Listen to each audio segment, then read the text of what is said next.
everyone. It's Nancy, and it's Talk Tuesday about business. Welcome, welcome, welcome. Welcome to Talk Tuesday about business, 12 noon UK time in the Business Missions Facebook page. What is Talk Tuesday? Well, it's a wonderful podcast, not podcast actually, webinar or live, Facebook Live, where I offer business tips and advice. And who am I? Well, I have had years of business. I invest in businesses, I structure businesses, I help people start businesses, I help people put structure into their business. I run a firm called The Business Mission, www.thebusinessmission.com. Please feel free to go there and have a look at our website and understand all the services that we do. So Talk Tuesday is here every Tuesday, 12 noon UK time, where I offer direction and advice on business. And hopefully you might pick up on these tips and better your business. So I'm delighted that we've got 3 questions today. Number 1, how can I discover my purpose and passion in life and turn this into a business? I see a lot of people, they have got a lot of passion for something, but they don't know how to turn it into a business. So we're going to discuss that. Number 2, how do you know that a business opportunity is a good one? Let's say you come across somebody at a networking event or you're out sort of socializing and they give you a business opportunity. How do you know if that's a good one or not? And number 3, what are some good books to read to develop a business mindset? I'm all about reading. I read about 2 books a week that are all about business. Obviously, in my law degree, I had to read way, way, way more than that. But if you're not reading and you're a business owner, you are definitely missing out on valuable information that can help you. Okay? So to start on, we're going to go to the first question, and it is, how can I find my passion and purpose in life and turn this into a business? Okay? So many of us believe in this magical being called passion. Okay? If I could only find my passion, finding my passion would make me happy. Okay? But passion is real. It's very powerful. But almost everyone believes about finding it is wrong. No, you don't need to find your passion. Passion comes from success. All our emotions exist for a good reason. We feel hunger to ensure we don't starve. We feel full to ensure we don't burst. And we feel passion to ensure we concentrate on our efforts that reward us the most. Okay, now, imagine you start a dance class and you find it easy. You realize you're getting better than others and fast. And that rising excitement you feel is your passion. And that passion makes you come back for more and more and more. And you improve your skills and compound your strengths. Now, the enemy of passion is frustration. If you're constantly struggling with something in your business, you will never become passionate about it. You learn to avoid it entirely, guaranteeing you will never improve. That's the thing. If there is something in your passion that is frustrating you, that's the growth light bulb. Okay? Most people get this really backwards. They think we discover a passion and that makes us good at something. It's actually finding what you're good, which comes first. Passion comes from success. Number 2, childhood is where passion goes to die. Yeah? In theory, childhood proves a great opportunity to try a bit of everything and find your talents and with them, your passions. But now just think for a minute. Think for a minute how badly sort of the education system stacked against you. Let's say the school makes you try 20 subjects, ranking them against thousands of other children. And those are not good odds. Okay? So I really struggle sometimes with the education system because they don't let you flourish your passion. But say you're one of the lucky ones and you're at the top of your class, the education system will keep rising your difficulty until you find a level. like college, like university, where you're not exceptional anymore. And if you are actually pretty good, you'll find your passion slipping away because of the education system. Okay, so it's really important that you really hold on to that passion in what you believe in and go forward, and you can make a business of that. Okay, what if your true skills are, let's say, in speech writing or creative dancing or making YouTube videos? Okay, the thing is, with the education system, it's not there. It really needs to change. Okay, passion can actually be created. Okay, most successful people in life generally did not pick their passion off the shelf. In fact, many of the world's most successful people dropped out of education completely. I know Mark Zuckerberg dropped out of Harvard. Richard Branson didn't even go to school, I think up to 16 or something like that. Okay, not because they were stupid, because they found other areas where they were more skilled than education did not recognize. They created their own passion. Only a tiny fraction of people can expect to excel in narrow subjects that childhood primes us for. If you go to school, you must do something you love. I just finished almost a degree in international business law, and I loved it because I was really passionate. I am really passionate about business, and that makes sense. Okay. Now, create something. When you create something new, you're inventing something to be passionate about. Okay. You might design, I don't know, cushions or write stories or start a Twitter account dedicated to facts checking, tongue twisting. Okay. New things are relatively uncontested, but by creating something new, you've made your odds of becoming exceptionally far, far higher. Now, it's important to note that this doesn't come from the sidestep of rule number one. Passion comes from success. Okay? So if your new Twitter account or your Facebook account or whatever account you have is only 5 followers after a year, you might not be too passionate about it. But if you had 5 million, you would quit your job. But you must succeed to fuel the passion. Okay, you gotta fuel it. That's how the passion starts. Okay? So lead a new trend. The older and more established an area is, the harder it will be for you to compete in. Millions have got there before you. And the lower of your odds are standing out, the lower your odds about being passionate. Remember what I said, passion is success. Now, there's always a new frontier being born, a place where everyone else is hopelessly incapable, and even the modest skills can be impressed. So, let's say you were a teenager who started doing YouTube videos back in 2005.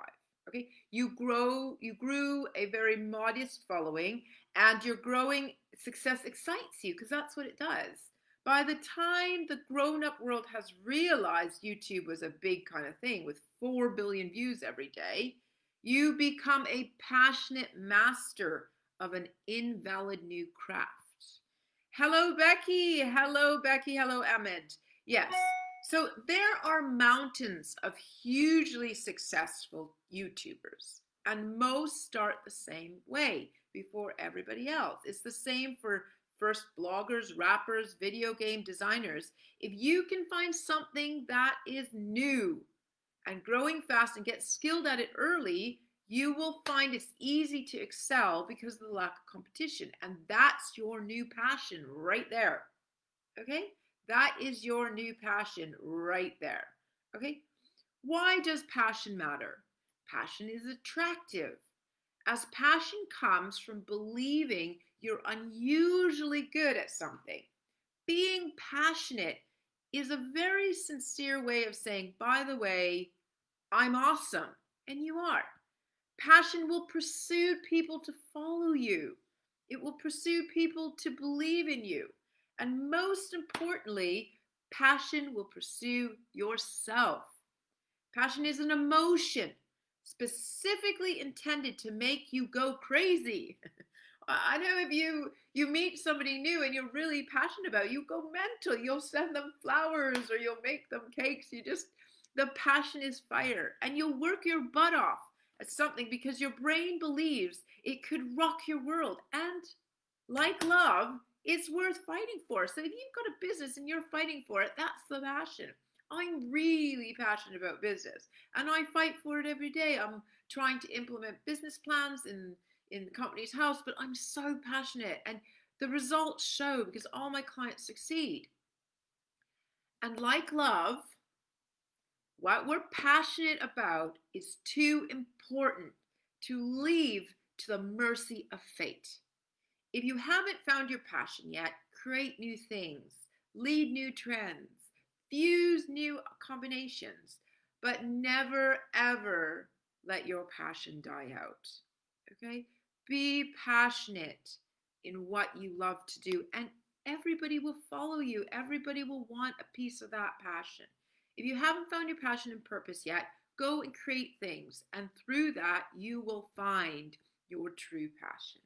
Okay, wonderful to have you all on board today. It's Talk Tuesday about business, 12 noon UK time in the Business Missions Facebook page, where we discuss very interesting business topics and tips. If you have any questions about your business, you are more than welcome to send me a message and we can have a little chat as well. So we're going on to the next question is, how do you know that a business opportunity is good? Okay, I hear this all the time, especially with sort of newcomers, new startups that come to me. Is this a good idea? I'm not sure. Or people who want to invest in things, they say, oh, is this good? I don't know. But listen, and I say this all the time, business is very, very, very simple. Yes, it is very simple. I remember listening to a podcast where Sir Richard Branson was interviewed. He told a story about how he was in a meeting with his executives when he was in his 40s or so, and one of the executives pulled him aside and said, Richard, I don't think you'll understand the difference between gross and net. And then he proceeded to draw a picture illustrating the difference between the two. The point is, Sir Richard Branson built an empire having never understood how to read an income statement. It must not be that hard. Okay? Now, there are only 4 things you really need to know. Yeah, that's it. 4. Okay? Buy something for X and sell it for more than X. Okay? Do this enough at that scale and you're in business. You can buy and sell anything. You can sell ice to an Eskimo. Okay? Service business deals in time, retailers deal in things, media company deal in knowledge, and so forth. You want to be in service, buy someone's time for X and sell it more for X. Do you get the idea there? Now, number 2, look around. Okay? I used to think that I had to invent the next Apple or Google to build a business. Okay? Not so. The best business ideas are things that are already done and you can expand from them. Look around. What's everybody doing? Mowing lawns? That deals in time. Everybody's doing that. But so you know there's money in it. Buy and sell textbooks. Or you can approach the problem in a different way. Look around. I know there's a lot of people out there that do business plans, but I do it holistically. I manifest it. There's not many people. They're very corporate. I'm not corporate. I took an idea and took it to the next level, which is manifestation. Yeah, there are talkers out there, but they're not doing business plans. I do business plans and I took it to another level, which is manifestation. Okay? What problems do people want to solve in their everyday life? How can you relieve their frustration? How can you make someone's life a bit better? And then figure out how to do it. Most likely, they will definitely pay for that. I was watching somewhere on TV where this guy cleans bins. Okay, it's not the most appealing job, but he realized in the neighborhood there wasn't anything like that. He's like doing thousands of pounds a week now because he goes around and he charges, I think it's $20 to clean your bin. Okay, to spray it down and clean. If people just give him cash like that, because their bins are gross. Who does want? But there is a need for that, and that's what he's done. Okay. Number 3, move money in few steps as possible. Okay. Take Amazon, for example. You can pick out whatever you want and then buy. They get their money in 2 steps. Heck, even I have a one-click ordering now with Prime. Make it easy, make it simple, make it certain. Okay? Ideas don't matter. Work is all that matters. It's so true. People who talk don't do it. Okay? Forget trying to perfect the idea. Just get an idea that does 1, 2, 3 and execute. Okay, do a business plan. Put it on there. Don't perfect the business plan. It's always going to be changed. In the first 3 years, it changes. I mean, just think the baby analogy. When the baby comes out in month 1, it's not going to be the same in month 3. So I'm always taking my clients back every 3-4 months to their business plan. And I remind them, even the clients who have moved on, I've been with them for, 4, 5, 6 years, and they think, oh, well, we're moving on. Okay, we did all the structure we could, but I remind them, I'll send them a friendly email and say, listen, we are now at a stage where you must go back to your business plan and revisit it and make sure that the structure is correct. And what you are actually doing in the business plan is what you're doing in the real world. And if what's in the business plan is outdated, you must bring it to the present moment in order for the business to succeed. Okay? That's pretty much it. I generally believe entrepreneurship is the most powerful force on the planet. It is responsible for the miracle of modern life. I firmly believe that anyone can be an entrepreneur. You just have to get great at solving problems. It is very, very simple, but it does not mean it's easy, but it is simple. Okay? I came across this story from this chap named Hector on a forum somewhere, and this was a wonderful story, and I really want to share it with you. Okay? So he starts, I ripped my pants and I made a business out of it. Yeah. Ring, ring, ring. The bell rang. I couldn't be late for my next class. I went down the stairs very quickly as possible. Arriving at the ground floor, I jumped to omit the 3rd step and landed in a wet area, and bam! My legs went wide open like a ballerina dancer, ripping my pants. Everybody laughed at me. I was so humiliated. I quickly grabbed my things and ran to my car. I moved with my legs tight so nobody would see my underwear. Hoping for a quick solution, I drove to the nearest tailor shop. I couldn't find parking anywhere. I drove around the block. I found a spot. So here I go again, running like one of Snow White's dwarfs down the road. Feeling relieved when I got there, I walked in the shop. Hello? Nobody was at the front desk. Hello again, I called. Nobody was there. Anyone? Finally, an old man came out eating a taco in one hand and a shirt in another. Oh, how can I help you, son? Said the old man. I didn't care about my presence. He was in no rush whatsoever. I was having lunch, he said. What do you want? Sir, this is an emergency. I need your help, I said. Now. Oh, I don't do emergencies, he said, with a really lazy attitude. What do you mean you don't do emergencies? No, son. I have too many back orders. I cannot help you. Sir, listen to me. I can't go back to my class with this Star Wars underpants peeking out of my pants. I can't do this. No can do. Can you please help me? He said while eating his taco. So here you go again. I'm running like the Disney wharf to my car, drove to another shop, similar disappointment. No parking, no hunger for the job, no customer service, and it was just like I take it or leave it. I went home, I changed my pants. Next day, I took them to a nearby tailor shop. The woman said, "We will have them ready tomorrow." Sorry, I couldn't get to them. Not ready. Please come back tomorrow. Oh, just over and over these places he went, they just couldn't do this for him. To answer your question, how do I identify a good business opportunity? The world's biggest challenges are the world's greatest business opportunities, identify a need. Well, nobody would help them with this ripped pants. Picture a better kind of service. Okay, I know with Amazon, they are incredible. And that's why I always go back because they always deliver on time. I always get my parcel. Other organizations that don't, I don't no longer use them. Okay, picture a better kind of service and further analyze your feelings and prove your theories. A few months later, I started my business transforming this little tiny market.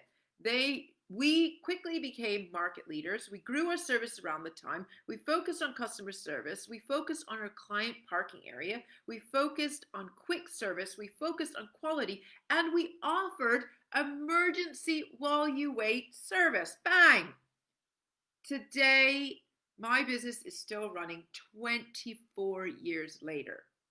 Okay, so remember this. If you are distracted, you will never find opportunities. You can only see and find what your brain is looking for. Okay? That's it.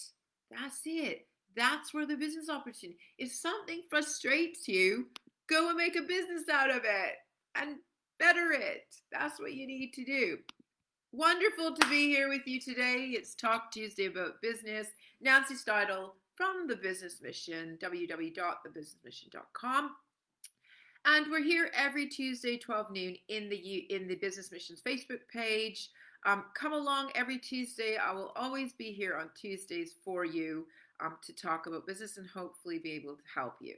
Now, you can also share this podcast to those you think will benefit from it as well. We're on to the final question, which is one of my favorites, which are, what are some good books on developing a business mindset? Okay, so I really love to read, and I read about 2 books a week or more. Now, some of my favorites, and I'm going to show you actually, I don't have all of them here, because actually what I do is once I read a book, I hand it to somebody else because I think my knowledge is already obtained from that book. And if I can help somebody else gain knowledge, I'll pass that on to them. Okay, so the first book I would highly suggest when you start on any business journey is The Monk Who Sold His Ferrari by Robin Sharma. It's a phenomenal, powerful book, and I would highly suggest that you do read that. Okay, a wonderful journey. It is a fable. It's about a chap who's a lawyer. It's not actually, the title is very misleading because it's nothing about a monk, but the whole storyline is phenomenal and very powerful. It is a very powerful book, so I must warn you when you read that, something will change after you read that book. Okay, so The Monk Who Sold His Ferrari by Robin Sharma. The Obstacle is the Way. And that is, I can't remember the name of the guy, but it's a very good book as well. The Obstacle is the Way. You can get that. Michelle Obama, I've got actually on my iPad here because I don't always get hard copies anymore. I've got an iPad. So this one, Michelle Obama. Oh, this, hold on. Seems to. Okay, hold on. Yeah, I don't know if you can see that. That's some of my books. But there's Michelle Obama, Becoming. Can you see that? I've got the rim going on for my light. Okay, Michelle Obama there. And that is Becoming. That's a very, very good book. The Millionaire Mindset. That is, or The Secret. I don't know if you can see that, the middle one. The Secret of the Millionaire Mind by Harv Eker. That is really good book. He talks a lot about a seminar, but honestly, the book itself is very, very, very good. The Science of Getting Rich, if you haven't read that, very thin book, phenomenal, really powerful book, and that's by Wallace Walters. Get this book, you will really enjoy it, and it's not a long read. I think I read that in about one day, but it's very, very good. Okay, Happy Money by Ken Honda. There again, I don't know if you could see it in the yellow. Happy Money by Ken Honda. That is a really good book to understand the relationship with money, and yourself, and being very grateful. So when money comes into my business, I always say thank you, money, for arriving. I'm blessed. And when money leaves, that I pay my suppliers or I invest in something, I say thank you for coming, and I bless the next person it goes to. Be really, really, really grateful for money that comes and goes. It's a bit like a friend. When a friend comes and sees you, you say, oh, thank you, Susan, for coming to see me. And when Susan leaves, you say, thank you, Susan. It was so nice that you made the effort to come see me, and I hope to see you again. And then money will constantly come. There is abundance of money in the world. There is an abundance of money in the world. Okay. The greatest salesman in the world. I don't know if you can see it there, that one. That one, the greatest salesman in the world. Ooh, that one there. Okay. Wonderful book. Wonderful. It is slightly religious. I must pre-warn you at the end, but the chapters before the end are so amazing. It's such a good book. It's such a good book. And that's by Og Mandino. Okay, badass. There's a good book. That one there. That is a really, really good book. That's by Jen Serino. That's so good. It's a little bit of a longer read, but you could get that done in a week. And it's just all about improving who you are in business as well. You must believe that when you run a business, you must work on yourself. The other one is Obvious Adam. This is quite a good book to understand how to get your message across in business. And you must just keep it really, really simple. And again, really thin, easy read. I think it's 20 pages long. Oh, 30, yeah, 20 pages long, and then he's got some little bits at the end.